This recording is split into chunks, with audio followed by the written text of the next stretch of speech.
Long ago, in a small village surrounded by thick forests, there lived a hunter named Amadi. Amadi was known across the land as one of the most skilled hunters anyone had ever seen. His arrows never missed.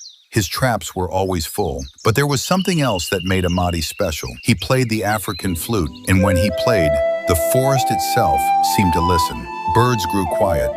The wind slowed. Even the trees swayed gently to the melody. But one strange season, something changed. Day after day, Amadi checked his traps, and every single one was empty. No rabbits, no antelope, not even a bush rat. The forest had gone silent. Frustrated and tired, Amadi would sit beneath a large iroko tree and play his flute. The soft music echoed through the forest as the sun slowly faded. One evening, as Amadi played his flute beneath the tree, something unexpected happened. From the thick bushes, a giant serpent slowly appeared. Its body was long and powerful, its scales shining like polished stone. Yet the snake did not attack. Instead, it simply coiled beside him and listened. Amadi stopped playing in shock.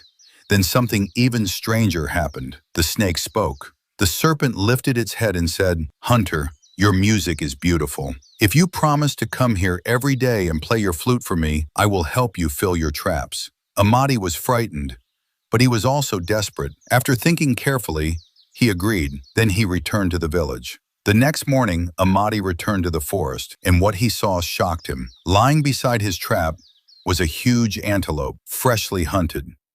Amadi smiled with amazement. He sat beneath the tree and played the flute. The giant serpent coiled happily nearby, swaying gently to the music. Soon, Amadi began bringing home large animals every day: antelope, bush pig, even wild deer. The other hunters became suspicious. "How is Amadi catching so many animals?" they whispered. One day they decided to follow him into the forest, and there they discovered the truth. The hunters ran back to the village and told everyone what they had seen. Soon the entire village gathered. They accused Amadi of forming an unnatural bond with a serpent. Some even called him the husband of a snake. The elders became angry, and after much shouting and judgment, they made their decision. Amadi was banished from the village. Heartbroken, Amadi returned to the forest and sat beneath the same tree. He played his flute, but this time his music was filled with sadness. Soon the giant serpent appeared again. She listened quietly.